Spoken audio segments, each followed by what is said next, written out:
So it's been, I think, about 3 weeks since we last came out to check the cameras, or put the cameras out, should I say. Now a lot of the snow has started to melt today. We've had quite a bit of rain this morning. Some new species have started turning up. So we've got some red-winged blackbirds, sort of a real spring signal, as it were, species that have come through. We've got loads of American robins come through. We've got the jays all squawking around, and yeah, everything is starting to melt away. So we're gonna go check the trail cameras and the camera traps and see what we've got. I'm gonna stick a GoPro on my head so I can just head over there, but fingers crossed. I have literally no idea what's on this. Probably nothing as usual, but it would be a very nice surprise if we did get a bobcat in the snow or something in the snow. That'd be great. So I'm gonna head down there before the rain starts coming in, and hopefully we have something.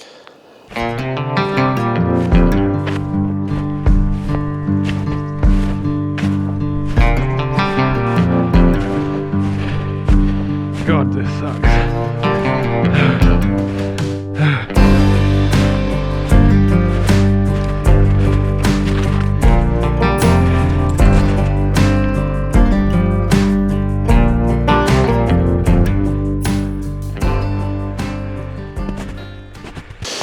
So I've just checked everything, and the flashes and trigger are still firing. First things first, I'm going to check this trail camera, see if there's anything on it. Oh. The snow is still pretty deep here. I've got all snow and ice in my boots, which I didn't think would happen, but I was going to leave these trail cameras, but whilst we're out here, 3 clips, it's not looking good, guys. There's some sort of nocturnal clip, but I can't make anything out of it unless something dashed through after having its picture taken, but there's no sort of real fresh tracks, which is slightly worrying. This one's just of some trees moving. So nothing on this trail camera. It probably means there's nothing on the big camera. So we'll go and check that, but I'm not super hopeful, but we'll go and have a look at it anyway.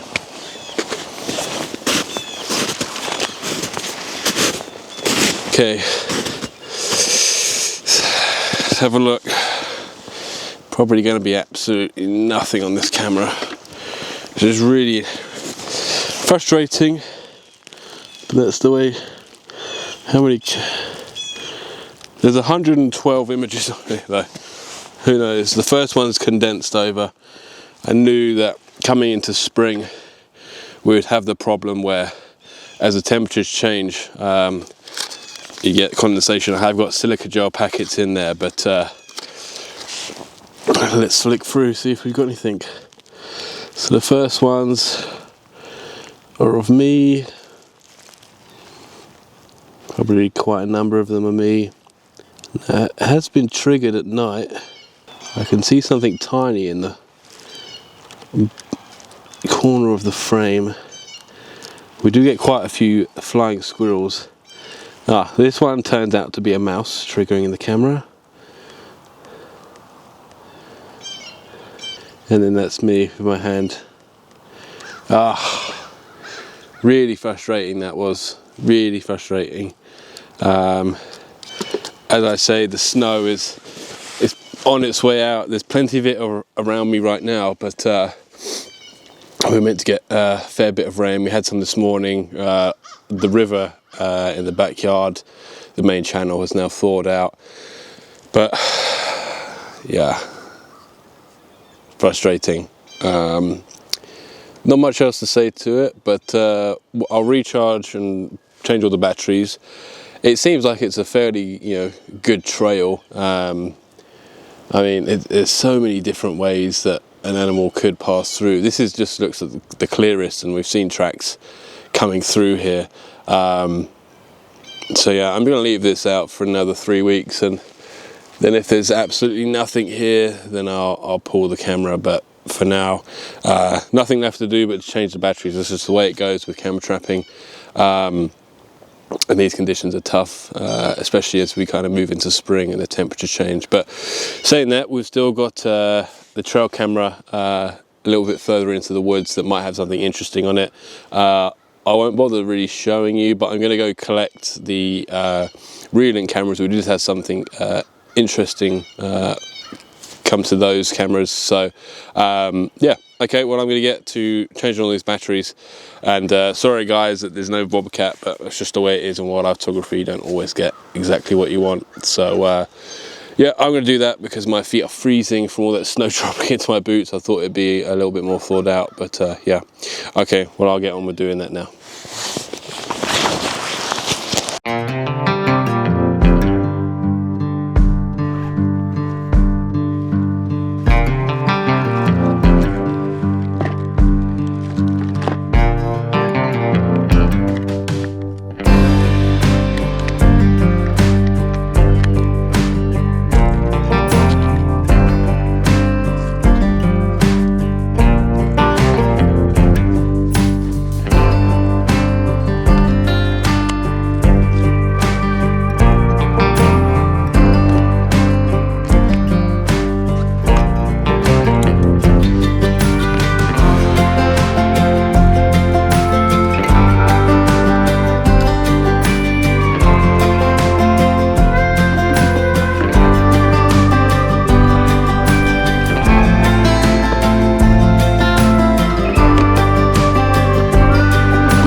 The first visitor we had to the baited site was a flying squirrel.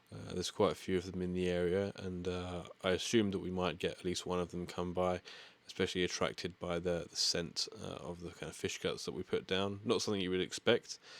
In the daytimes, we would change from flying squirrels to normal squirrels. Here's a red squirrel taking advantage of the opportunity. As I say, there's quite a few flying squirrels in the area, and this one visited multiple nights, gnawing away at the fish carcass there and making the most of that protein. Now, as well as the flying squirrels, we got some mice that would come through as well. And the thing with mice is that you get those, and then with those comes predators. Now, this little weasel here is an ermine. You can see it's white with a little black tail. During the winter time, they change from their normal brown coats to the white. In the daytimes as well, we would have some birds come through. Here's a pair of chickadees. We also had some blue jays come through at a different site, but birds will often take advantage of any meat and protein sources they can find during the winter. We had some quite heavy snow, and I'm not sure this flying squirrel was quite used to it being so deep, but anyways, it would go over multiple times just to check the depth, I think, of the snow, and then it would kind of burrow down to make most of the opportunity. We had some ruffed grouse come through, and then finally we had this cottontail. I believe it's a cottontail. I'll have to double check, but it also is an ermine, and you can see with the white, usually these are sort of a brown, like your usual wild rabbits kind of colour, but in the wintertime they change to kind of blend in with their surroundings. Again, might not assume that rabbit would be taking advantage of some fish guts, but as I say, any protein and sustenance during the winter is very much needed by lots of different species. With those big back feet and front paws, they can easily walk around on the snow, and those big ears are perfect for listening out for any predators that might be in the area. So that was what wildlife came to the Relink cameras. Now we'll move on to the trail camera. So this camera here is my last saving grace.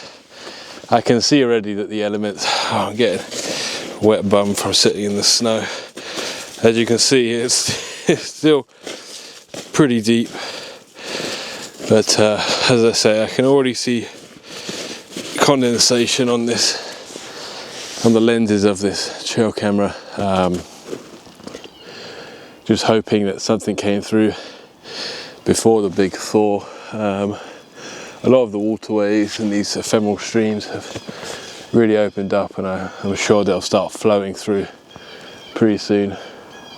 Wow, these blue jays are real loud this morning. Alright, let's have a look, see if anything came through and if we got it in decent detail. If not, I'll be showing you a bunch of blurry clips and saying, look at this, this is what this is. Okay, so there's 45 clips. Oh my god. Oh my god. If I play this and this is a bobcat, can't believe it. That's a bobcat. Let me just play through this. Yep. There's the bobcat.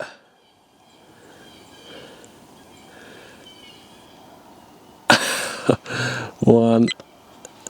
I might have to take this off the tree because it's a little bit hard for me to see, but yes, that was the bobcat. Just not where I wanted it to be. Let's just play this again. Yeah, the bobcat again. Or maybe that's a raccoon. Looks maybe a bit more like a raccoon. Yeah, that's a raccoon.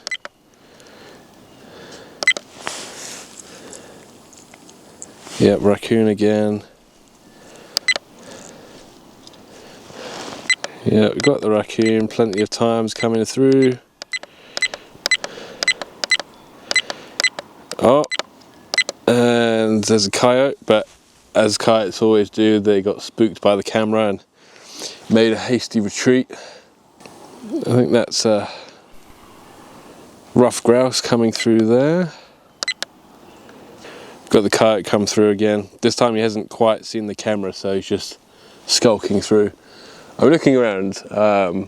Probably I don't need to, but we are coming into bear waking up season, so raccoon.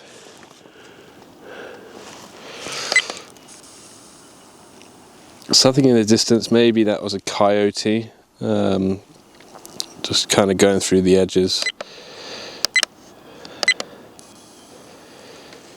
We've got a squirrel.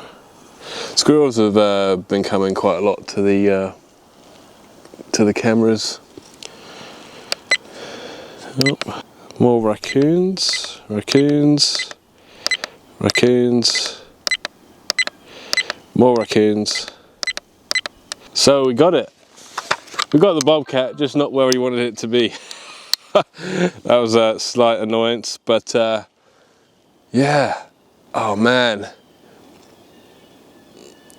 It's so difficult to pinpoint where they're going to come through because all this deep snow, even for me walking around, is difficult.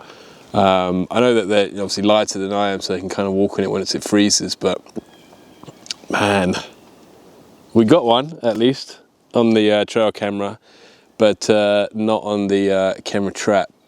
Well, I've left it out, so who knows, maybe the next time, but I won't keep you guys watching pointless videos of me trying to get an image of something that just isn't happening, and I've only got a very short window left until we come to the spring. But the spring season, that's probably the best chance that I have. The spring and the autumn or the fall is the best time to get pictures of bobcats. So I'm going to go collect those other cameras. I won't bother bringing you guys along with me.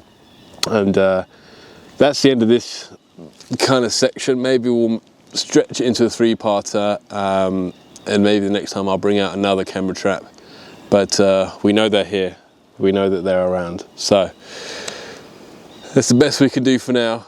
But yeah, I'm gonna head back, grab the cameras, and then get back home. And I'll play through some of the clips we got from the Relink cameras, the pan and tilt ones, and then kind of just do a bit of narration over what we saw there and end the vlog there. But not quite how we wanted it to go, but we got something at least, so that's the main thing.